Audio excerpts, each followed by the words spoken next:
होने के बावजूद भी अगर पाकिस्तान जश्न मना रहा है तो क्यों मना रहा है? क्यों मना रहा इसके पीछे एक ही रीजन है कि वो अपने इस बात में सफल रहा कि हम मोदी जी शेर हैं जी हैं? उस समय फील करा दिए इन लोगों को। वो मोदी कहाँ है? डिप्लोमेसी की छोटी मोटी विफलता नहीं है। जब रसिया यूक्रेन में युद्ध हो रहा था तो आप तो बड़ी तेजोखा बन रहे थे। हाँ, जब तुर्की ने पूरी तरह से समर्थन में खड़ा हुआ, अजरबैजान खड़ा हुआ, तुर्की ने ड्रोन दिया खुले तौर पे पाकिस्तान को। जी नमस्कार, मैं अभिषेक कुमार फिर से भीम भाई के साथ बैठा हूँ विश्लेषण करने के लिए कि ऑपरेशन सिंदूर का हुआ क्या, इसमें कहाँ से बातें उठी, कहाँ से उठ करके और कहाँ आके गिर गई।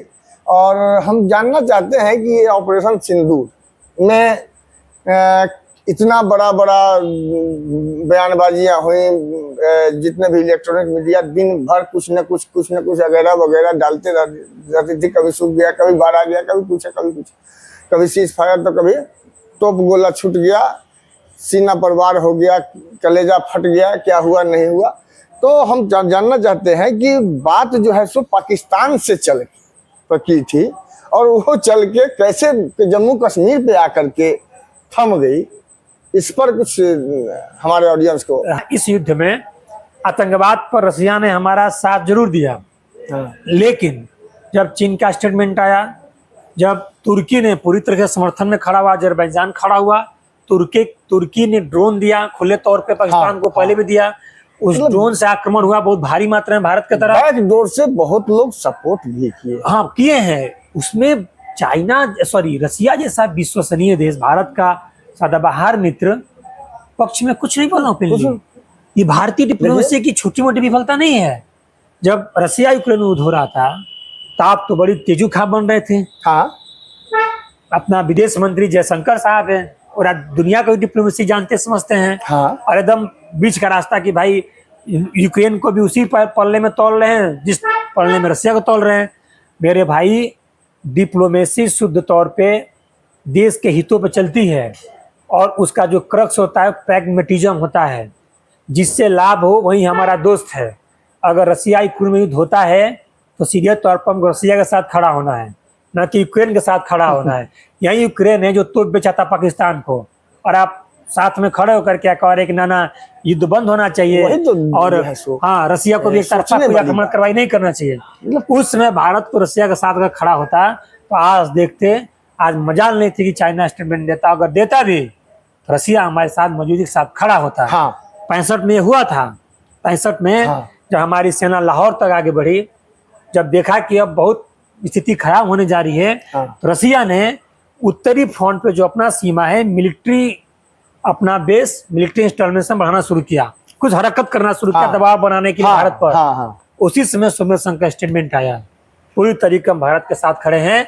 और कहा यह जाता है कि ठीक उत्तरी सीमा चीन की सोवियत संघ से लगती है, आज भी रसिया से लगती है। उस समय इंदिरा गांधी, हाँ, वहां भी उसने अपने सेना को एक्टिवेट कर दिया। अब सोचिए कि चीन हमारे एक्टिवेट करने की कोशिश कर रहा है, आज उसके ठीक उत्तर में उसके पीठ पर सोवियत संघ, अगर आप इंडिया की तरफ बढ़े तो हम आपके अंदर घुसेंगे। बस तुरंत वो अपना जो भी इंस्टॉलेशन था अपना पीछे हट गए। तो भाई, जब देखिए मैं बताऊंगा आपको, यूक्रेन और रसिया के दबी भी हो रहा है। कई देश लगातार, पूरे पश्चिमी देश साथ में यूक्रेन के खूब कह रहे हैं, खूब बोल रहे हैं, बयानबाजी हो रहा है, लेकिन सीधे सीधे कोई अभी तक हस्तक्षेप नहीं किया है। सबने सहायता दिया है, लाख चाइना बोले, सीधे सीधे उनकी अभी भी औकात नहीं कि हस्तक्षेप को करें। अगर सीधे सीधे हस्तक्षेप करते तो ये इंटरनेशनल युद्ध की, वर्ल्ड वार की स्थिति पैदा होती, और नहीं करते। बिल्कुल। उसमें जो सबसे बड़ी ताकत की बात थी, वो करेजा होना चाहिए था दिल्ली में बैठे हुक्मरान की, जो कि 65 में बैठे लाल बहादुर शास्त्री ने दिखाया था, इंदिरा गांधी ने दिखाया था। हम उनकी तारीफ नहीं कर रहे हैं, लेकिन वो चीज आपके 56 इंच की सीने में भी दिखनी चाहिए। नंबर केवल लिखवा लेने से 56 इंच, जबकि उस समय बहुत अभाव में लोग जी रहे थे। बिल्कुल, भारत कमजोर था। फिर भी जो है सो उस समय ये लोग, भारत कमजोर था। 65 में अमेरिकन राष्ट्रपति निक्सन ने कहा कि हम 2 दिन में भारत को देख लेंगे। अब पूरी तरीके से वो पाकिस्तान के साथ थे। जब दौरे पर आए निक्सन तो पाकिस्तान रहे, भारत आए, मुश्किल से 2 से 3 घंटा रहे और फिर यहाँ से मतलब एक बहुत तलखी के साथ पाकिस्तान चले गए। नहीं पूरी अगेंस्ट में था पाकिस्तान, सॉरी अमेरिका भारत इससे के। पीछे देखिए जी उरी वाले में लग रहा था कि मोदी जी शेर हैं। जी हैं? उस समय फील करा दिए इन लोगों को, वो मोदी कहाँ है, वो जो फीलिंग था वो मोदी कहाँ। आपने कैसे कहा फील करा दिए? देखिए हम बार बार कह रहे हैं कि भारतीय सेना की ताकत पर हमें रत्ती भर भी संदेह नहीं है।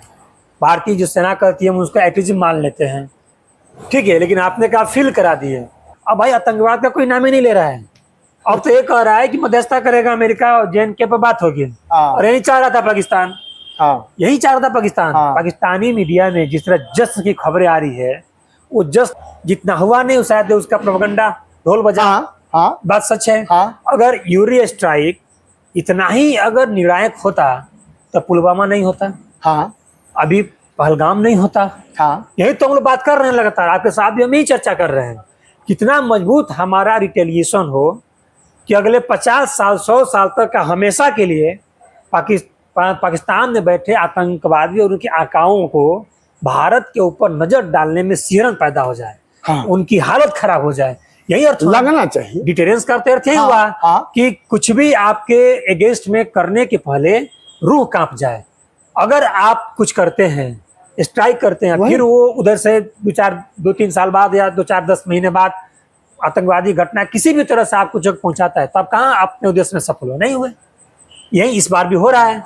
आप भाई कि आपने एकदम सही पकड़ा कि मामला आतंकवाद का था, आतंकवाद को नेस्तनाबूद करना था, पूरा विश्व बिरादरी को अपने साथ रखना था। मामला कहाँ अटक गया? जम्मू कश्मीर। अब भाई आतंकवाद का कोई नाम ही नहीं ले रहा है। अब तो ये कह रहा है कि मध्यस्थता करेगा अमेरिका और JNK पर बात होगी, और यही चाह रहा था पाकिस्तान। यही चाह रहा था पाकिस्तान। पाकिस्तानी मीडिया में जिस तरह जश्न की खबरें आ रही है, वो जश्न इस बात का नहीं है कि उन्होंने भारत में बहुत कुछ तूफान मचा दिया। उसका तो यहाँ पे कुछ बुलाया ही नहीं। यहाँ तक कि हमारी सेनाओं ने जिजिस एयरबेस का उन्होंने नाम लिया, फोटो दिखा दिया कि भाई ऑपरेशनल आकर देख लो। नहीं, एक दो मार गिराने की भी बात हुई थी। मतलब जैसे उन्होंने कहा कि हमने 3-4 हवाई अड्डे को निस्ताबूद कर दिया, राफेल मार दिया, वो अपने बयान पर हस्ताक्षर हो गए। हमारी सेनाओं ने उसको दिखा दिया। हमने जिसको कहा दिखाए। उनका बहावलपुर तो आतंकी अड्डा एकदम तबाह हो गया, सब दुनिया ने देखा। रहमियार खान उनका एयरबेस है, मुरिदके में है, बाकी चीजें हैं। वहां पर भी हम लोग एक उनका एयरबेस रहीमियार खान, अगर मैं गलत नहीं हूं तो, पूरी तरह तबाह हो गया। यहाँ तक कि उनका जो न्यूक्लियर इंस्टॉलेशन है वहां के आसपास भी बम गिरा भारत का, रावलपिंडी स्टेडियम में गिरा। तो दिख ही रहा है हमने मारा उनको। यही कारण है कि वहां से जो बात युद्ध विराम की बातें चल रही है, न्यूक्लियर अटैक की बातें, कुछ जो हल्का सा रिपोर्ट एजेंसी की आई थी उसमें चली। लेकिन इतना नुकसान होने के बावजूद भी अगर पाकिस्तान जश्न मना रहा है तो क्यों मना रहा है? इसके पीछे एक ही रीजन है कि अपने इस बात में सफल रहा कि हम JNK को पुनः अंतर्राष्ट्रीय चर्चा का विषय बना दिए। और अंतर्राष्ट्रीय चर्चा के विषय होते ही वो भारत सरकार के लिए, भारत के लिए वो बहुत फायदेमंद वाली बात नहीं होगी। उसके अंदर हम बात नहीं करेंगे, क्यों नहीं होगी? क्योंकि वो चैनल प्रोपेलली बात करने वाली बात है। जी, कहाँ तक सही और कहाँ तक गलत आपको जो लगे, समझ में जो आया, वो हमारे कमेंट सेक्शन में लिखते रहिए। जय हिंद।